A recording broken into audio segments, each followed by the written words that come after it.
Okay, so thanks for joining us today, Jimmy. Jimmy is a psychotherapist and he's the podcast host of the Twilight Conversations. So thanks for joining us today, Jimmy. My pleasure. You're welcome. Glad to be here, Dennis. Glad to have you. Thanks for accepting the invite. So I got in touch with Jimmy because I was listening to his podcast recently and I really enjoyed them. I really enjoyed the kind of topics you're talking about, narcissism, addiction, being a psychotherapist, the type of challenges you see with people. So my first question is, why the podcast? Why did you decide to create the Toilet Conversations with D? Great question. Again, I kind of like telling this because it sounds like it's made up, but it actually really it happened this way. So Dee and I we weren't friends. We didn't know each other, but we worked in the same therapy building, Dublin Counselling there in Garden Street. So we got to know each other in the kind of communal room, and we Yeah, had an instant kind of click connection, and we he was fingerless, I was badly and we had that kind of connection. We chatted and what it's like being a therapist, a working class therapist. So we were taking the piss and having fun. Anyway, I could do an hour on how that came about, but we began to banter a little bit and have a bit of fun. He's a very funny guy, and I could slag him and me and all of that. Someone after a few weeks, there used to be a couple of other therapists who were on their breaks at the same time, and one of them says, "You two should record that stuff. It's really funny and it's good." And literally and D has a background. He's a very talented guy. He's a brilliant drummer. Played in a great band in Dublin back in the early '80s, mid '80s, '90s. He's got an acting background, and so he was all over it. Like, yeah, do you think we yeah, should do it? And literally, that's how it was. And we both happen in our therapy work have worked a lot with narcissism or people affected by narcissism and addiction. I have a background work with addiction for a long time. So that's really literally how it grew. what was the intention? And was it to like get across what you've learned over the years as a psychotherapist and normalize these conversations, or what was the intention of the podcast? And that in the beginning, it was nearly that maybe have been an unconscious kind of a thing. It was more like this could be a bit of fun. There's loads of people doing this podcast of the way. It was really enjoyable. Let's have a bit of fun. Mm. As we were doing it, maybe it emerged that maybe we could explore serious topics using a bit of humor as well. Being psychotherapists who are a bit irreverent to the stereotype stuffy psychotherapists. I don't know how many of them there are, but Yeah. do you know what I mean? Um, People didn't necessarily speak the way we did, or and to bring that into it, maybe to reach a different kind other than if you saw like psychotherapy podcasts, great, there's some brilliant ones, but there's probably, I think, people listening to us now that wouldn't necessarily go for a pure psychotherapy podcast, but they're Mm. picking up, all right, that's interesting. I must read about that or learn about that. So it kind of grew that way. Plus, I named it one of the podcasts. I think you've got to be a little narcissistic to want to do a podcast. I don't know what your view is on that. There's got to be something Yeah. in me that says, however nervous or anxious I am, I believe somehow people would like to listen to me and I've got something to say. I think you just have to own that. I mean, it's a small bit of narcissism and it's been used productively, but yeah, there is that bit, isn't there? Yeah, like you have to have, I suppose it's kind of a fine line. You have to believe in yourself that you've something worth saying. And You're I suppose the absolutely right. line That's is a blurred nicer there with way. narcissism, I guess. And Yeah. I mean, I don't really think it is narcissism. That's a much more healthy way of putting it. I was just trying to own, like, God, who's this guy talking about narcissism? He's doing a podcast. How narcissistic can you be? Get? But you're yeah. right. It's a belief and a confidence. You're right. It's not necessarily real narcissism. And how did you find yourself getting into becoming a psychotherapist? Like, where was the drive to become one? Okay, well, that all began. I'm about 35 years practicing now, coming on 35, maybe a little more. So I was um, living in Ballymun in Dublin um, in the 80s, which for those that don't know would have it's a was is a fantastic place. I'll be going there shortly after this podcast ends. Uh, but it was also fraught with a lot of problems. It was built in the late 60s as part of the answer to Dublin's kind of tenement housing crisis in the 60s, 70s. And it was a huge, big project of these. I mean, they have them in all cities, but they don't have them in Ireland. Big high rise flats complexes, 8 story, 15 story, huge 2,500 flats, all new. I mean, wonderful apartments inside, lovely. Everyone wanted to go there. You had to be vetted in the beginning, but very quickly over time, a lot of neglect, maybe I think from the Dublin Corporation at the time, as they were called, of other issues, addiction taking hold. It became, really, really problematic. A lot of social exclusion, unemployment, which was big in the 80s anyway. The heroin epidemic was gripping Dublin at that time, really. And among other areas in Dublin, Ballymum was one of the areas that and it became a haven for dealing because of its structure, The flats became neglected. Uh, while all that was going on, while you had your stereotype, like, drug dealing going on and crime and people shouting from flats and fighting, you had also ordinary people just living lives. You had great community groups going on. I was speaking about this on another podcast. Ballymont at the time was like way ahead. I'm a bit biased, obviously, on this one, of probably most places in Ireland with community responses and groups to all kinds of things. Like men's sheds hadn't been heard of then. Ballymun had one. There was, while at the same, you got the paradox of this terrible deprivation and crime and chronic addiction, and violence, all that goes with that, and this wonderful creativity, hope, uh, you know, uh, goodwill, people really wanting to do well, great intelligence, all at the same time. It's just there's a chaotic mix for you, to use your chaos expression. Yes, So yeah. that from that I mean, obviously there's a whole a couple of hours podcast on each sentence there, but I knew there was a local addiction drugs project called the Youth Action Project, had just started in the mid 80s, about 86, 87. I knew of it, but the woman who was the coordinator of that, was Mary Ellen McCann, who started it with local people from Ballymun. She had worked in the Rutten Centre in the late 60s, no, sorry, the late 70s. And my father went through there at the time. And that type of treatment, family members got involved. She went up to support. So I met her through that process.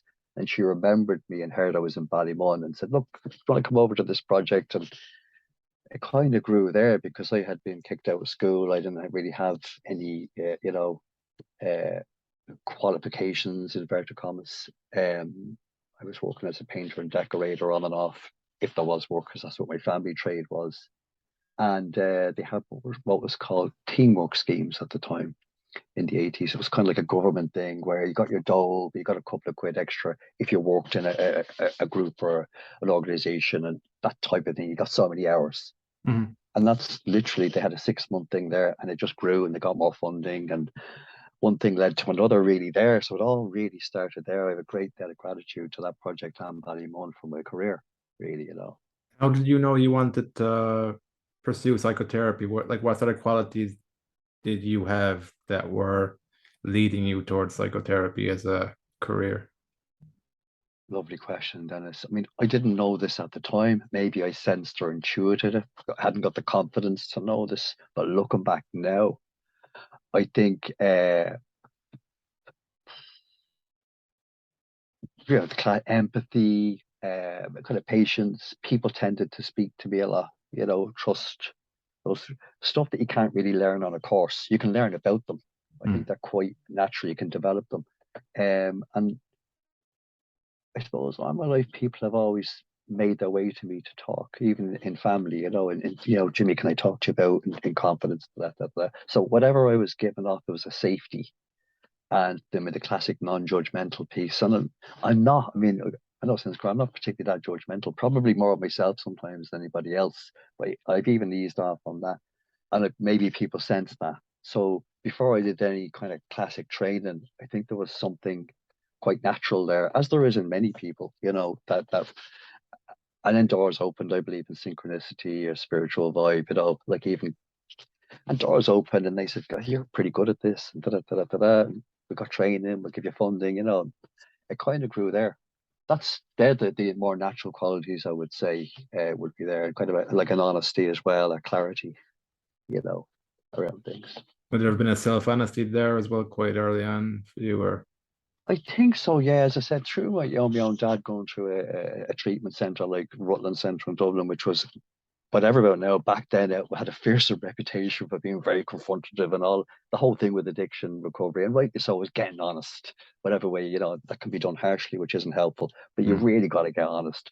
So I started to take that on board more, and I became interested in reading stuff about that and recovery and addiction and what all that meant, and even realizing my own kind of problematic use as a teenager just before it leaned into full on addiction, understanding that a bit more and what was behind that for me and what was going on for people really, just the basic. I was reading Man's Search for Meaning back at the time and all kinds of stuff. That people are suffering really, people are not bad. There's the odd one, Yeah. but they're not really. So kind of from myself as well, understanding my own process, and still doing that. People are pretty good, I think, including Yeah. me. In the Yeah. general, yeah. Yeah, in the The general, yeah. the narcissism then, is that something that like you saw evolve with your career, or was that something you're interested in, like understanding narcissistic personality disorder and the spectrum there is on that? Yeah, again, like that when even as I'm looking back now more and more, because I'm thinking about that, why are you always drawn to narcissism or that book? Hmm. Um, Looking back now, I think I was probably around a fair few people. I don't know whether I was unlucky. There was quite a lot of them around that I Hmm. didn't know what they were then, but I knew they were difficult people, and I know I reacted a certain way to them. I knew they were different to someone who was having a bad day, or I could understand that, or we are having a bit of a row. We worked that out. There's this other energy, and it always made me really uneasy and uncomfortable since I was quite young. Hmm. Again, I wouldn't have described it that way back then, but I was, yeah, and I think again, you probably hear a lot of talk with narcissism around the more empathic people are drawn to them, if I can just use that. I don't mean to label people. Um, and I think my tendency was that way to try, even as a kid, and I think a lot of kids are, to try and understand things. Oh, I wonder why, maybe there's some good in there. And that's a lovely thing. And a lot of people are like that. But I think now what I understand, the narcissists are like, they smell blood there, and if you don't understand what it's about, because it's quite and I got gnarled a bit by them as a kid and a teenager, and I'm looking back now as God, that's what he or she was, or God, I walked right into that one there, blah blah blah. So Yeah. and I think for survival, I became interested in it. I became interested in dangerous people, if you get me, How believing so? we can all. How Sorry. how have you learned to like so? I get the impression that you look for the good in people. How do you navigate it in such a way where you can see that there's people who are dangerous if they can see that naivety in you, Mm, and yet still being open to the idea that people are good, generally. yeah, and again, I'm not saying I get this right all the time. It is Mm. a kind of a, I wouldn't say a Dense. tightrope. It's yeah, the difference between recognizing there's good in someone but behavior is shitty and I'm not going to take that, the Mm. radar picking that up. I think it came from fear originally being around or recognizing, from a kid upwards, different times, people could hurt you, and wanted to somehow, rather than growing up like I grew up around people that could fight and that, and I was never that way. It's just I'm not built that way, So I Mm. had to find something else. So I began to try and understand what's going on and befriend. I suppose from a trauma perspective, I was fawning quite a lot, to use that trauma term, as survival. And then as I got older, I began to understand that more and be interested in it psychologically and therapeutically and all that type of stuff. But Actually, it was pure fear and survival. you explained fawning because it was the first time I heard it on your podcast. I Oh, heard like okay. fear. I heard flight freeze, fight, flight, freeze, but I hadn't heard fawning as the fourth Fawn, option yeah. before. Yeah, yeah. And there's probably more. I'd put in brackets befriending, and it can be really useful. There's times when it saved my life, you know. And I think the qualities that's in fawning, because fawning sounds a bit like, yeah, you're fucking easy, you're letting people shit on you. It isn't really, once you know what's happening. The the same ingredients that helps people connect with you need to be there for a befriending, fawning connection. But obviously you don't want to kind of defer too much to someone and let them behave badly. But whatever that is, and it's that fine line, and then understanding that, and like it might be situational. There'll be situations I'd fall all over someone to save being stabbed. Mm. you know, Yeah. Fair play. It's just survival. I just know how to. pretty good at that, and lots of people are good at that. They just maybe don't realize. But it's a way. What I'm really saying, when I meet a narcissist or a sociopath, psychopathic type, some that bit of danger from, Mm. I usually smell it, and literally sometimes I can smell it. I had a friend, God rest his soul, Freddie Doyle, a fantastic therapist I worked with in a men's group. And he talked about that. He says, Jimmy, I can smell dead. He was just incredible guy, really hardcore street guy, but beautiful, compassionate man. I really miss him still. I'm still shocked that he died. He's only dead a couple of years. Anyway, but that kind of senses, whatever way your senses are. So I would immediately, rather than that guy, I'm not like, oh, fuck it, I'll slap him around the place. I'm kind of, how can I find a way to connect with him? No, if I don't have to, I'll just get on with my life, but I'm going to be in an enclosed space, so they're going to be in my life. I usually look for a way, maybe unconscious, and maybe even stuff like football. United fan, it's fair play. Da, da, da. Might be Mm. as simple as that, just establish that. Then, if we can get a little bit of rapport going, and they can, because people like that are terrified as well. If they can drop out of their terror, so what they usually meet in me is, well, here's a bloke who's not a threat, he's still a bloke. Maybe he's not losing face by talking to me. Mm. If I was some other gangster type, that wouldn't happen. So it's like, as Jimmy, he's kind of a hippie-ish type of guy, I can talk to him, but he still knows about football and blah, blah, blah, blah. And then you might be able to drop into something else or not. You may stay at that level and that's fine, and I don't get murdered. Yeah, You you've know? nothing on it really. Yeah. It's very instinctive. And I think most people are, if they check it in themselves. I'm just developing that more because it works for me, because I'm not the kind that can say, right, in the ring, I could do it, but I'm always going to get beat. Well, maybe I'm doing myself a disservice there, but yeah. Or just coming back to the narcissism there, I suppose for the vulnerable person who doesn't like see the distinctions in people, that there's people out there that will prey off their vulnerabilities and insecurities that they Hmm. can't actually see. Have you any like advice or insight for somebody who's in a vulnerable space and all they can do is they have a sense that something's off, but they have no idea what's off?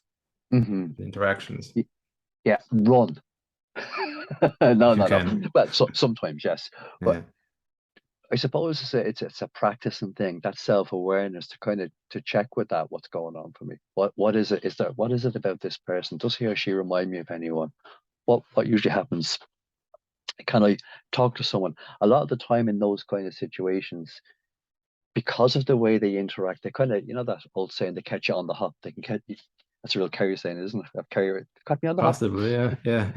I was hopping the ball with them, you know. Um, but they can catch it in the moment, like they're in the headlights, and then we can end up kind of giving a lot of power away in that moment. So it's often to actually pause and breathe. Some of the old to ground. So, If you're interacting with someone and you're getting that feeling and they're asking you to do something, and of course, if I say no, they're going to be kind of dangerous and they're going to hurt me or they're going to get angry. Listen, can I get back to you? It sounds ridiculously simple, I know. It's a huge thing in the moment. Can I get back to you? mm, Give me a minute. Can I get back? And then you either don't get back to them, or you gather yourself and kind of go, well, do I need this person in my life? Oh, wait, they could be a family member. So do I need to learn how to interact with this more differently? Will I find out more about this? Not that I believe everyone has to go into therapy or anything like that, but yeah. could I read about it, learn about it, listen to all these different podcasts? But I got to find out about what is in, I'm not to blame, what it is in me that's either drawn to them or what happens to me when I freeze. Even start recognizing my reactions. Am I freezing? Am I, and patterns, you Yeah. know, kind It's of thing. yeah, like you said there, it's a red flag for me if I encounter someone and I can't think straight when they make a request or they do something. It's like Absolutely. whenever I'm in a healthy interaction with someone, there's a space there where you can Hmm. actually feel and think. But with someone who's like there's like a pressure on me that I can't quite quantify and I can't think straight in the moment. And I find myself maybe accepting something I don't want to accept if I'm not aware of it. Absolutely. You could put it brilliantly, yeah. Brilliantly, Dennis. Yeah. And it's like, and I'm also sensing there'll be a consequence if I don't do the favorable thing for them, Yeah. whatever And that may it'll be. be in the dark. I like what you said in the podcast is that narcissism or these types of behaviors, they can only thrive in the dark, but when you bring to the light, they can't.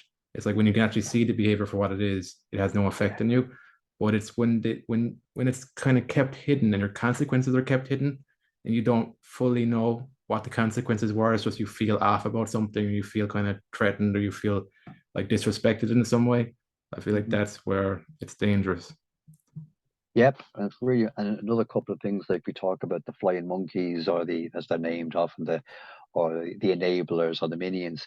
Narcissists also survive in the dark, and they survive with lots of foot soldiers, right? Yeah, can you mention So actually the flying monkeys? I love that term. It's from the Wizard of Oz, isn't it? yeah, yeah, yeah. I didn't make it up now. It's Yeah. been used in narcissism, but yeah, I draw on it for that reason. It's a great term, and they're often maybe a little maybe wannabe narcissists, wet dream narcissists. Maybe they're hoping to be, or they're just they're as we talked about, they're trauma bonded as we can be, so that maybe they were us, so they got caught into it and Mm. whatever, and again, if you've got past experiences of being as a child, being around that, and without awareness, you can get sucked into that very easy and become, you want to please them, so then you're agreeing with them, and then I'm turning on, say it's you, Dennis, and the narcissist is here, I'm agreeing with him or her. Yeah, Dennis is a bollocks, isn't he? Do you want to hear what he was saying about you?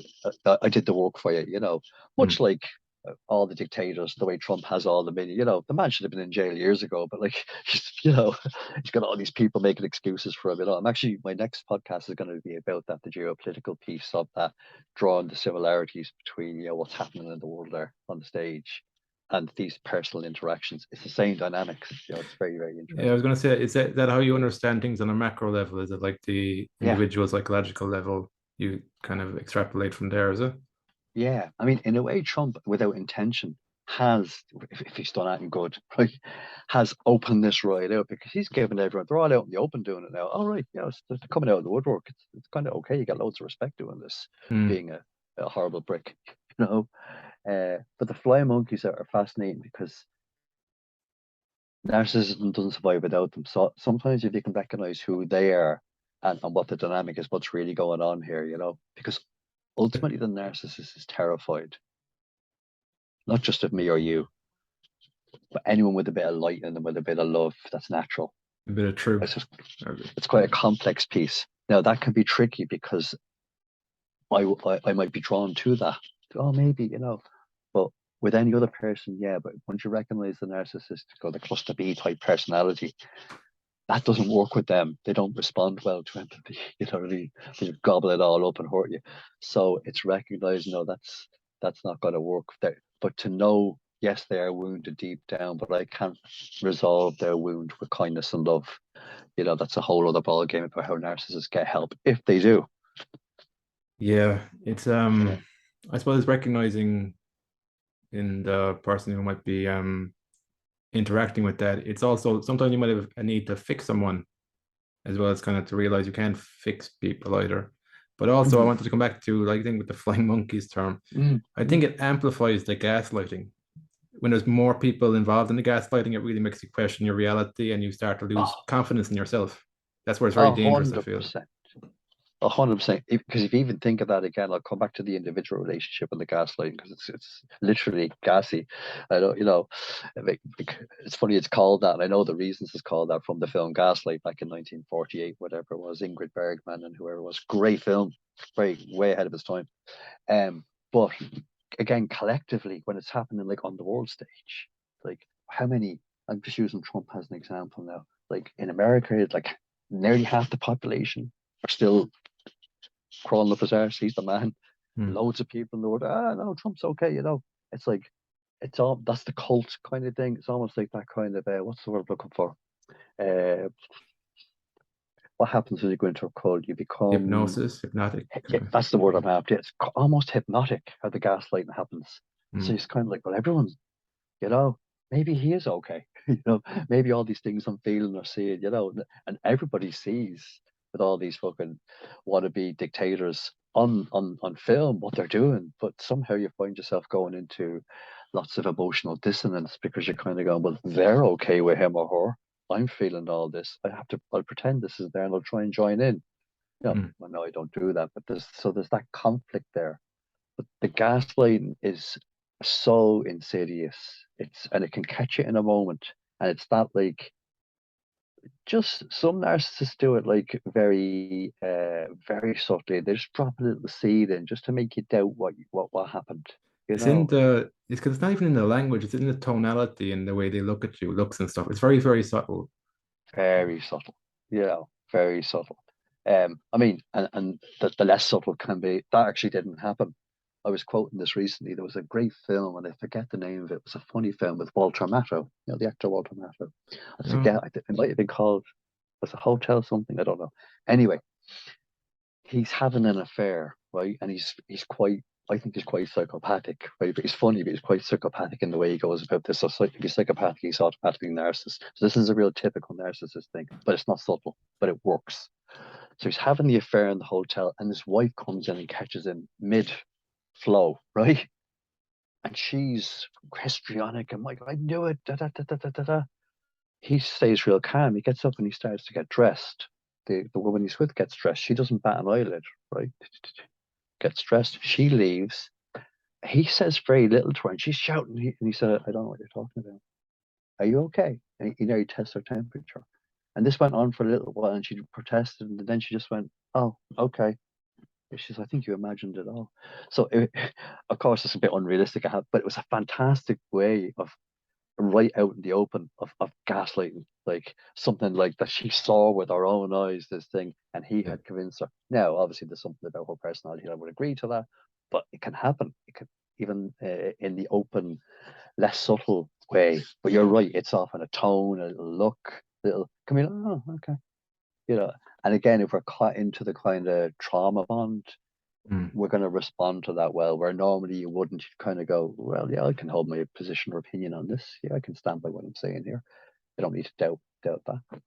The trauma bond, can you explain what that is? The trauma bond. But again, all these things for your listeners, I don't know who they are, but anything that we're touching on here, there's reams of, we're just barely touching on them. I don't Mm. have all the take on them. But the trauma bond happens, and this can be, can be happened in childhood. If we've got childhood experience of trauma bonding, it's where somebody we love, let's go with the child for the moment, a carer, a parent, and the person may also be problematic or have an addiction or, not operating at their best self, maybe a bit narcissistic perhaps. So they do love us, but their behavior isn't always good.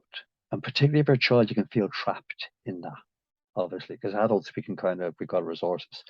So we become the traumatic piece, the abusive piece, the being neglected, the being hit, the being hurt, whatever it is, the being shamed, is almost merged with the loving activities, which will be there, right? So sometimes you will get some food, sometimes you'll get a cuddle, sometimes. So you bond with the trauma. They become one and the same thing. Now, there's lots of other ways to describe it. There's also, Dee talked about it in the earlier podcast, like the chemical changes that happen with trauma bond. It's almost like an addiction. The different centers that go off in the brain with serotonin and dopamine when the person is really nice to you. It's the old tale of like when someone ignores you for ages, then you give them a crumb. You think they're Jesus, Mm. you think they're fantastic. That's where the trauma bonding can happen. So it's almost like, and it's not rational because outside of it, people look at it and go, "Why is she doing that? Why is he doing that?" But it's almost like it can look like I enjoy being abused. It can I can have a kind of a sadomasochistic piece. Of course, people don't, but that has become entangled somehow with getting love. Is some of it too the familiarity? They don't know any different. They haven't experienced Yeah, unconditional love or like a healthy sense yeah, of love that they don't know it's out there. absolutely, absolutely. Dennis, that this is it. I've got to make do. So the other part is I'm bonded in the trauma bond. I'm also bonded to you in terms of my release.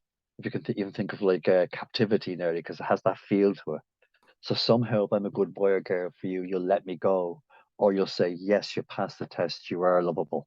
That where we get bonded to the approval from the fucking lunatic that's never going to approve you. So like on the extreme end, you've got the Stockholm syndrome where it's like the person who is kept captive actually goes to there's a relationship there by the time they get free.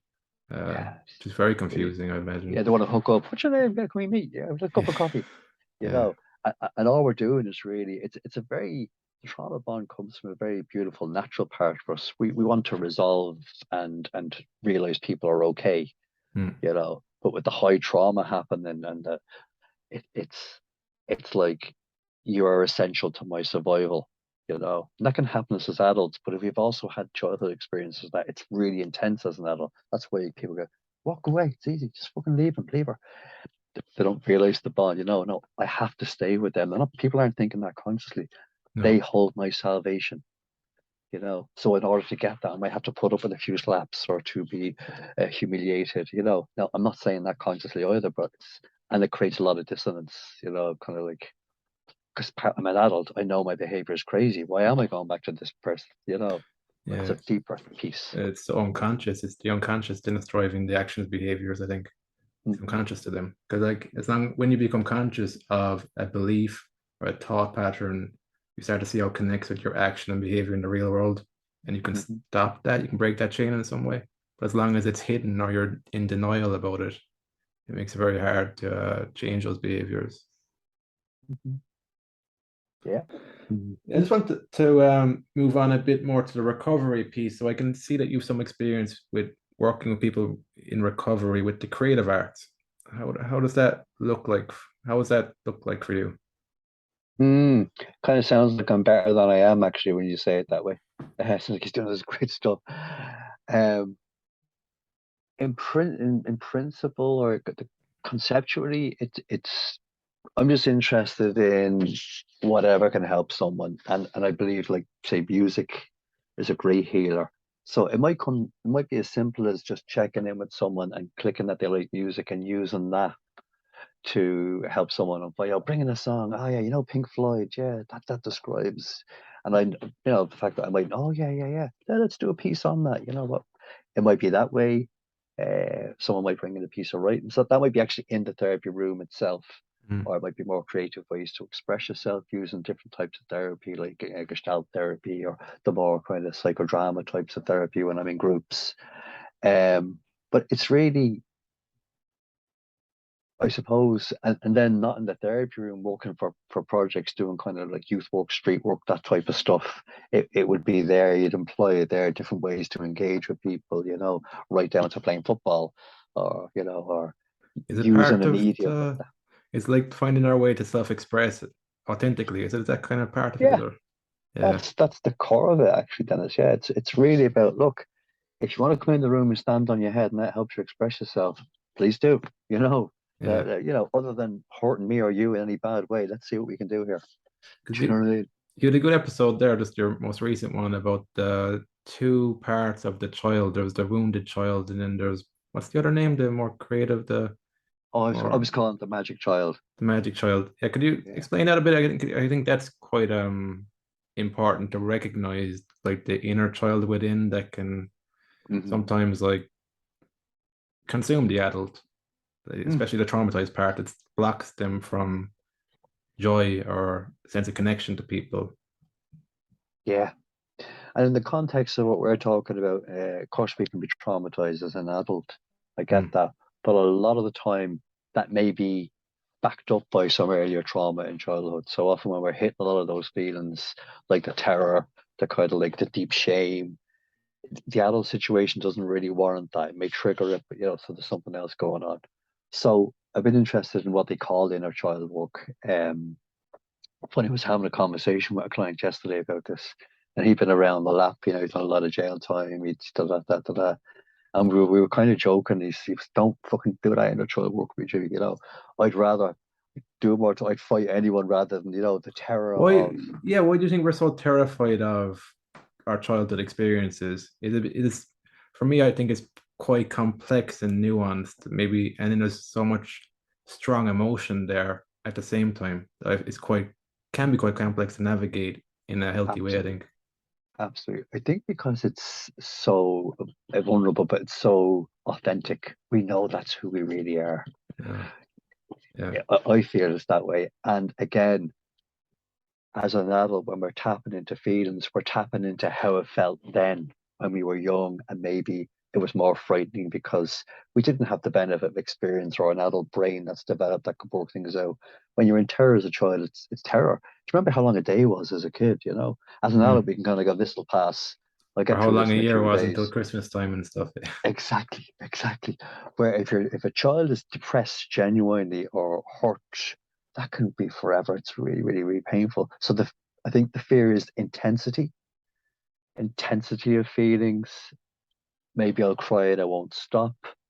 the complexity of hating this child as well because she is so vulnerable, but yet sensing I want to love him or her, you know, and particularly for starting to recognize I'm looking for someone outside of me to fix that, heal that, and of course they can't, and what do? I don't want to look at him or her because again, they come to a mega caught in the shame. I don't like, they make me, I want to shut them down, and that's why we can hurt ourselves because of the levels of vulnerability and humiliation and stuff. But in terms of the wounded child and the magical child, now there's another version of the magical child, what we call magical thinking, that's not healthy, right? There's that where we don't want to face things and we stick our fingers in our ears. No, I don't want to know, don't want to see it. It's not happening. Yeah, That's the slightly toxic different, but the positivity magic, you were talking about as well. Yeah. yeah, absolutely. The creativity, the magic, the curiosity, the part that makes us, I think, most lovable.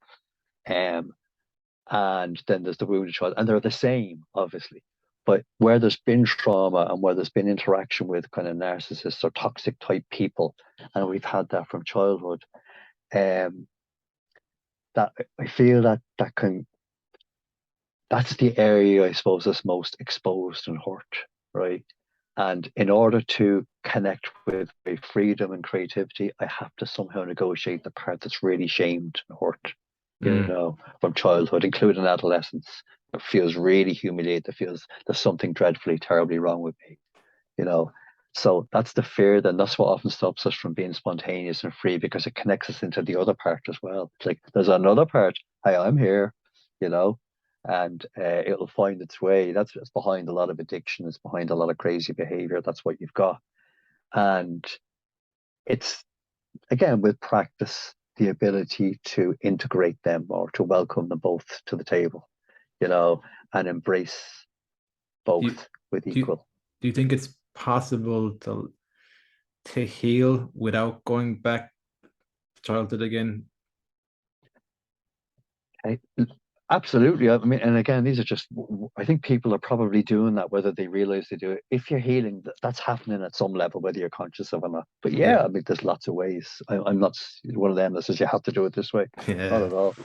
I You think know, it's I think it's following the feelings you're needing to move through. And oftentimes, in my experience, it feels familiar to childhood. So it's not like I've got a school of thought that makes me want to go back to childhood. It's just that in order to find more authentic expressions of my feelings, they're often in childhood where I learned to deal with those feelings. I think some of it is, at least as an adult, when you're going through the process, you can recognize that I can deal with these feelings now. When I was a child, cognitively, I couldn't. So whatever mm, way made sense to my child's brain or my body is how it was dealt with. But mm, as an adult, I can go and do that stuff because I've got the cognitive capacity to try and work through things. Like I guess as a child growing up, for me, shame was just an awful, terrible feeling that I needed mm. to shut down, and I would shut Oh, it's that the down worst, by isn't it? not behaving in certain ways. But as an Yeah, adult, yeah. I can see that it's important to feel those feelings and see like what sort of information I can gain from processing these feelings in a healthy way. Hmm. And it's possible as an Yeah, adult, like I think. absolutely. And I think, you were talking about why is there such a dread, and they often say it separates the men from the boys or the women from the girls who are willing to look into that part of themselves. It can actually feel physically nauseous when you Yeah, make contact with the depth of hurt right down in your intestines because it's it's been visceral. buried for years, Yeah, visceral, and it's really unpleasant. yeah, But if you can stay with it and kind of go, well, look, you're bringing that level of vulnerability and woundedness to a lunatic and hoping he or she will heal them, right? You have to recognize that madness. What would it be like if you stayed with it? If you just, you don't have to do it all in one go. hmm, And then you're talking, chrysalis to butterfly type experience. If you can stay with it, it's like, and then you kind of like, I'm not afraid of those feelings anymore. But it's still unpleasant, but I'm not afraid of them, yeah, you know. I don't have to, and I don't need your approval. I like it. If you give me approval, I'll take it all day, but I don't need it.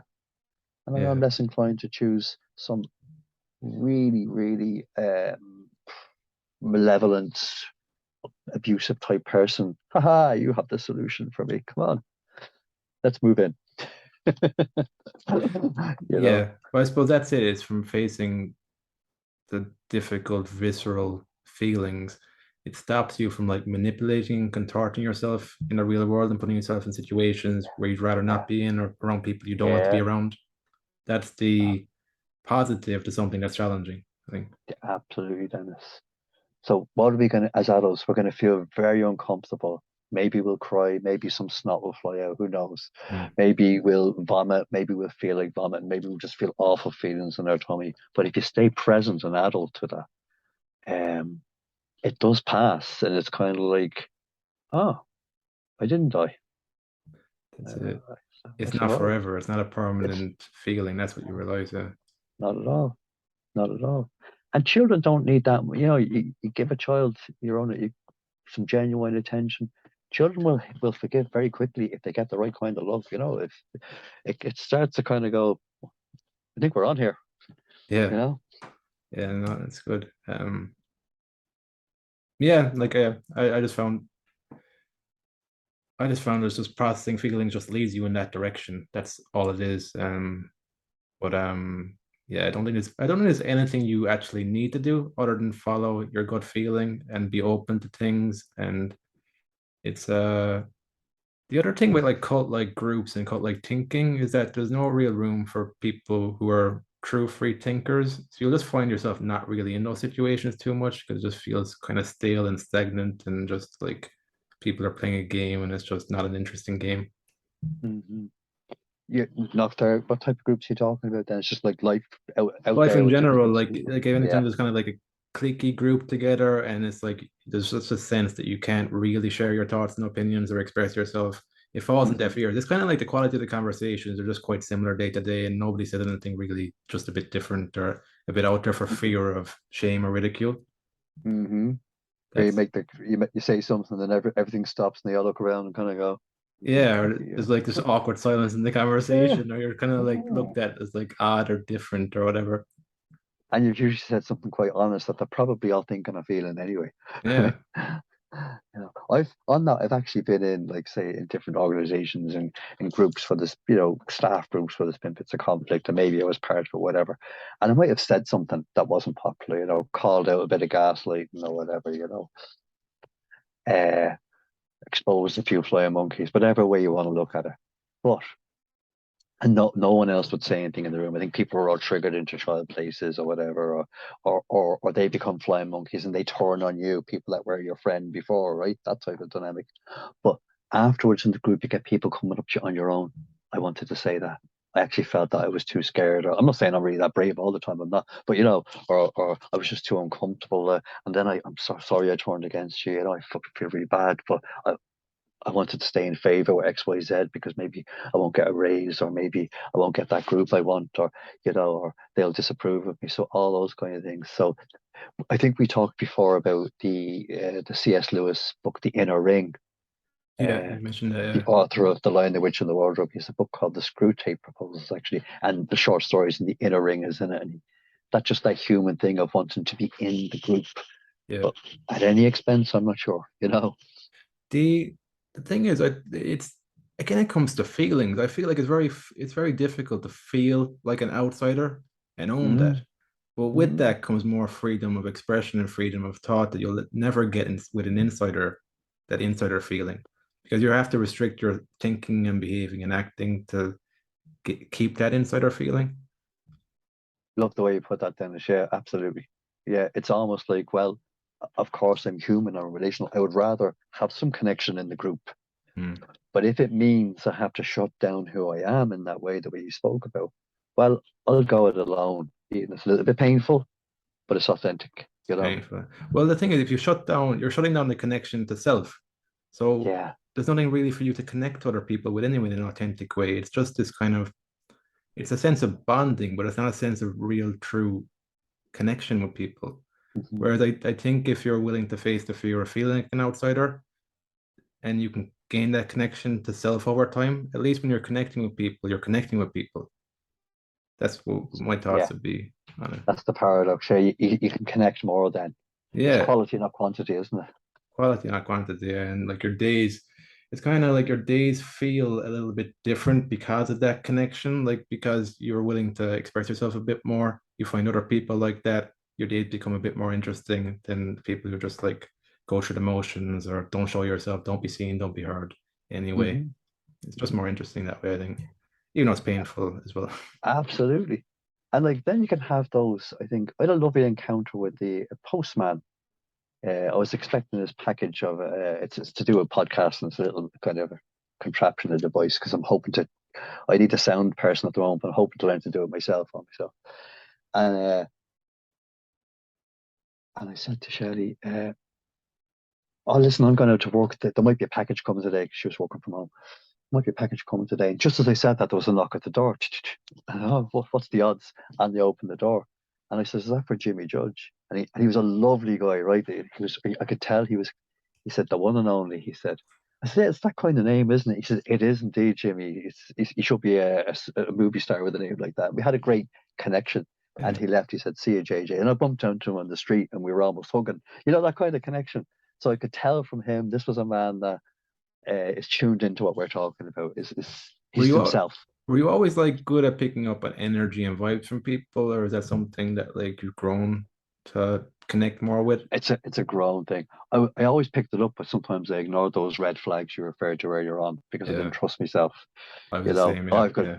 I've gone into some wacky situations. You know, not Well, a problem. Let's march right on in. How many children have you? 20. Your husband's in prison for he murdered. Oh, let me in. Yeah, yeah. He's in prison for murdering. Oh, okay, that's no problem. Let's. Yeah, you want money? There you go. yeah. I'm exaggerating a little, but you Oh know that yeah, kind of. I can relate to that too. But then Yeah, some of it I think might be just you don't know any different. Like you haven't got anything to compare it to. That's just the experience you're going through right now. yeah, yeah. What else would I do? I'm not doing. But if I listen to that, whatever's gnawing away in my gut there, what's going to happen then? I'm going to be alone, and Yeah. I'll hurt you, and there's kind of a distorted bit of like I want to care about someone, and all of that stuff is in there. So it's not straightforward. So it's hugely important that when we start recognizing that we're kind to ourselves, because there can be that kind of even in the therapy world. It can be a bit judgy, like, "Oh, you're being a bit codependent." You know, the term codependency is a huge part of this, as it's like an accusation, as opposed to something's working through. You know, codependency begins with love, and it gets a bit distorted, and we lose. You It's know. I find words and language it's a two-sided coin. Like I find in the one sense words help me to articulate something to the extent that I can actually see it. But then it can box me in if I refer to that word too often or I categorize everything through that word. I try and find a balance between like I think it's kind of working on the edges where you gain new words to see a new part of your reality, but then you move forward with that understanding to something else to gain more words and different words. You're never really fixating on certain words. You're just using them as ways to guide you through your reality. That's kind of what I've been playing with. Mhm. Yeah. Yeah. You have a lovely way of doing that. I think you have a lovely way of, I've heard you listen to your podcast, of making very simple, but could be complex issues that other therapists in the world, whatever, can make a bit more complicated. You know, you just have a way of, and I think I'm sure that's why you've got such uh, a wide range of listeners in your podcast. You Oh, know. thanks. Well, that's always been my intention to simplify the complex. I just because it comes from a pain point of mine. I just hate people who overcomplicate something that can be simple. That Hmm. you can just do it in layman's terms. That's always my default. Like if I can say it in layman's terms, I'll say it in layman's terms so somebody can get the message. Um, there's also a That can be really, or yeah, Sorry, that can be part of the. Just sorry for interrupting you. My yeah, apologies. That can be part of the gaslighting as well. That's a section of gaslighting where people. that's Ah, it. no, you'll never be able to get this. This is That's far too exactly complex. it. And they're generally the Right. people who aren't that smart who try and make something very complicated just to give themselves a sense of superiority. I had a wonderful supervisor. Always had great supervisors, Michael, and he used to call it. He was really, really flamboyant and posh. He'd say it's wizardry, Jimmy. They do wizardry because I'd be talking to him in the big early stage, like, God, I'm a working class guy. I don't belong in this, you know. And they all know this wizardry. It's all wizardry. You're as good as any of them. They just Yeah, do it to hide behind. It's like back to the Wizard of Oz. They're behind the curtain, aren't they? You know, yeah, you open the curtain, there's a kind of a vulnerable old guy, like, you know. yeah. It's actually I was just listening to an interview yesterday with Shia LaBeouf, and there's a Bishop Barron, I think, on YouTube. I think he was doing he did a movie recently on Padre Pio. He was Padre Pio. He said one thing very interesting that I picked up from Italian and Spanish. He he said that he go to Latin mass and he liked it because he couldn't understand all the words, so he gets them out of his intellect, so he wouldn't have to argue things in his head and just connect them with feeling, Yes. which I think is a beautiful thing. That's another thing I try and point to is focus more on the feeling, what's being felt in this moment, more so than like arguing it in your head about what you think is logical or rational. Just find that balance. Yes. Love that. The energy. I suppose that's why music works so well, doesn't it? It Exactly. transcends, or animals, being around animals, because they don't have their right in the present always connecting with you. Yeah. Yeah. Yeah. No, it's another thing I try and balance as well. It's a difficult one, but Mm. yeah, no, thanks, Jimmy. That was a great conversation, great things covered there. If people want to listen to you, I'd recommend giving you a listen to the Twilight Conversations, interviewing a lot of different people. I also enjoyed your interview with Glenn Hansard Mm. and the Mhm. other guy. Is it Dean? Dean Scurry. Yeah, very interesting. Very interesting people. So Mm. I'd recommend giving it a listen. So yeah, thanks for taking your time out today, Jimmy, and talking to me. Thank you for the recommendations, and I invite you onto the podcast myself, so we'll do that at some time in the future. So Yeah, return the compliment. looking Yeah. forward to it, Jimmy. Thanks again. So Likewise. Have a lovely day. you Thanks. too. Bye. Bye bye. Bye bye.